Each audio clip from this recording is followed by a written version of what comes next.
Tous les chats ne ronronnent pas, le saviez-vous? En réalité, nos amis félins se divisent en deux catégories, ceux qui ronronnent et ceux qui rugissent. Par exemple, vous ne trouverez pas un seul chat dans la sous-famille des pantrinés capables de ronronner. Ceci inclut les lions, léopards, jaguars et tigres. En revanche, ils peuvent rugir et c'est assez impressionnant. Quant à ceux qui ronronnent, il s'agit notamment des chats domestiques et de certaines espèces de grands chats qui ne peuvent pas rugir, comme les lynx, les guépards, les pumas et certains chats sauvages. Ces derniers sont fascinants, n'est-ce pas? Surtout parce qu'on a l'impression qu'ils partagent leur satisfaction avec nous quand ils ronronnent de contentement. Nous sommes tous fascinés par les chats, avouons-le. Après tout, l'Internet est pratiquement constitué à 90% de vidéos de chats, n'est-ce pas? Mais, comment ces chats, qui ne sont pas censés ronronner, le font-ils? L'hypothèse la plus courante est que le cerveau du chat envoie des signaux aux muscles laryngés de la boîte vocale pour qu'ils vibrent. Ces muscles agissent comme une valve, ouvrant et fermant l'espace entre les cordes vocales, la glotte, ce qui permet à l'air de circuler.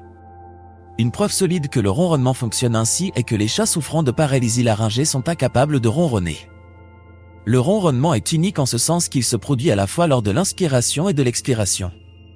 On dirait presque qu'il pourrait continuer à ronronner à l'infini. Et même si nous avons une idée assez claire du fonctionnement du ronronnement au niveau de la gorge, la question de comment les chats déclenchent le ronronnement reste ouverte. Certaines études suggèrent que le ronronnement est volontaire, initié par le système nerveux du chat. Cela semble bien correspondre à la nature indépendante des chats, non? D'autres études pointent vers l'existence d'un oscillateur neuronal dans le cerveau du chat. Une autre théorie populaire est que le ronronnement est déclenché par la libération d'endorphines lorsque les chats ressentent du plaisir ou de la douleur. Oui, vous avez bien entendu, les chats ne ronronnent pas seulement quand ils sont heureux. Bien sûr, nous les entendons principalement ronronner quand nous les câlinons ou les nourrissons. Et les chatons qui allaitent ronronnent pour rassurer leur mère, car ils ne peuvent pas miauler et téter simultanément. Mais le ronronnement ne signifie pas toujours le contentement. Les chats stressés, blessés, malades ou même en fin de vie peuvent ronronner. Les chattes peuvent aussi ronronner lors de la mise bas. Les experts en comportement animal pensent que le ronronnement dans ces situations difficiles est une forme d'autoréconfort. Il est aussi possible que les chats effrayés ronronnent pour communiquer leur pacifisme, indiquant qu'ils ne présentent pas de menace. C'est un comportement que l'on observe parfois chez les chats plus âgés lorsqu'ils approchent de jeunes chats, comme pour dire « Petit, je viens en paix.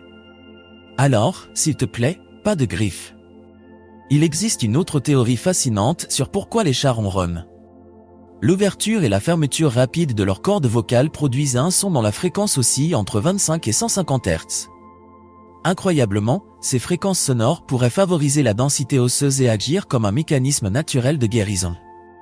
Des recherches suggèrent que le ronronnement peut contribuer à la réparation des os, à l'atténuation de la douleur et à la cicatrisation des plaies.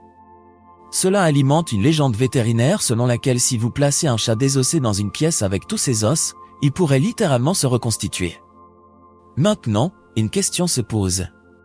Si les autres chats ne peuvent que rugir et non ronronner, cela signifie-t-il qu'ils n'ont pas ces pouvoirs de guérison? Qu'en pensez-vous? Partagez vos réflexions dans les commentaires ci-dessous et n'oubliez pas de vous abonner à notre chaîne, Frénésie Féline, pour plus de contenu fascinant sur nos amis félins.